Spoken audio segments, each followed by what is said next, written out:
What's up, man? It's Joker Nuno. I just came from seeing 28 Years Later, and I cried like a baby bitch watching that. I was not expecting to get emotional over a zombie movie, which I realized watching 28 Weeks Later is actually the franchise is not a zombie movie. It's really just a movie about humanity and like your baser instincts and succumbing to rage, at least in the first one. And then when you get to like 20 weeks later, or is it months? I think it's weeks. We never got a months. It's just now years. It's just about like, succumbing to your emotions, not necessarily rage. This shit was just like humanity has to be at war. It has to make sport of something. It has to hunt something. We have to rite of passage everything to our boys, even when it's fucked up shit.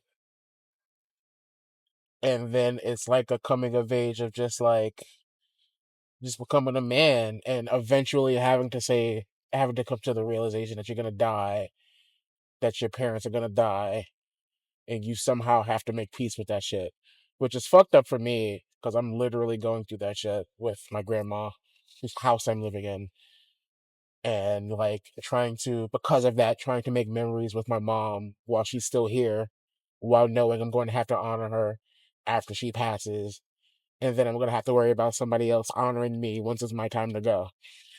So that's what 28 years. I get confused with days, weeks, months because we never got a month. That's what 28 years later is about. And sequentially, if I can go through it, it's kind of crazy because like the franchise is like about surrealism, and it starts as surreal as you can get with like a group of kids watching Teletubbies. Tell like in the adults telling them to like watch the show and ignore the shit going on in the background, which I'm super accustomed to.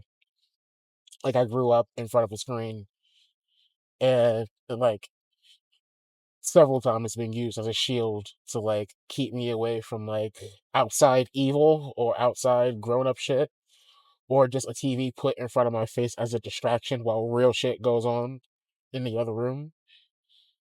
So it's a fucked up start, a very relatable, surreal start that anybody can relate to, I would imagine. And then it transitions into like he's like 6 years old witnessing this, our protagonist, and then he's like 12 years old, and then he has to go through this rite of passage because you realize everybody on the island were left to be on the island like on some Attack on Titan shit. So like people in the outside of the island that wasn't quarantined in the mainland, or the conquered mainland of humanity, where like cell phones still exist, technology still exists, Ubers and delivery drivers, all that shit still exists. But if you're on the mainland, whether or not you're in the part of the mainland that's like with the infected, or you've built your own community to keep them out, you are kept away from society. So it's really on some Attack on Titan shit. And so because of that, they made like killing infected a rite of passage. Like it really reminds me of Kingdom of the Planet of the Apes, in that like society goes on after society collapses, and they make all these new rules and all these new ways of living in this post-apocalyptic world that we are now dealt with. Uh and you get to the dad where he's like super gung ho about like the way of the world now and the rite of passages, and like you got this kid who just wants to make his dad proud, and it's not really even his dad. It's like some guy that his mom settled with after the settlement was developed, because his dad lost his mind. He was a preacher. And so when he was 6 and he was watching Teletubbies, and the infected came after him and ate his mom and all that stuff, and he goes to the church because his dad's a preacher. His preacher dad is like, it's the end times, baby. It's the reckoning. It's the rapture. Embrace this. And it's like, no, fuck no. So he's got this dad who's gung ho about it, stepdad, and he's like, it's like how men take their kids to kill innocent animals, deer and shit like that. Except these are people. So he's like super proud as if it's like a sport, like he's a sport fisherman or a sport kill a deer nigga, but he's not. He's a boy who knows that these are still humans at the end of the day, and he hasn't lost sight of that. And they survive throughout the day. They come back. There are new zombies called alphas who literally are like dick swinging ass niggas who will fuck other infected women and get them pregnant. I'm going full spoilers, by the way. I should say it in the in the title of this. Uh, and so they come back, they celebrate. Everybody's treating him like the fucking man MVP. If he would have stayed in the community, he probably would have like lost his virginity in 2 weeks. Like they really glaze you for this like rite of passage. But in the middle of it, as they're passing him beer, he's 12 years old. As they're passing him beer and liquor and singing the praises of his name, he sees his dad cheating on his mom because his mom has this disease which she won't get better.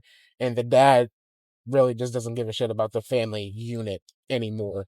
So through the rite of passage, the kid really becomes a man. It's like, yo, I saw you the other night. Get the fuck away from me and my family, me and my mom's. And he's like, yeah, I'm going to the mainland to find a cure because when they were out there, him and the stepdad, there was a fire, and he was like, yo, that guy, he was part of the society. He's no longer part of the society. He was a doctor. He's no longer a doctor. When we was doing one of our excavations, we saw him lining up bodies of the infected, burning them, and he waved at us, and we bounced because we thought he was crazy.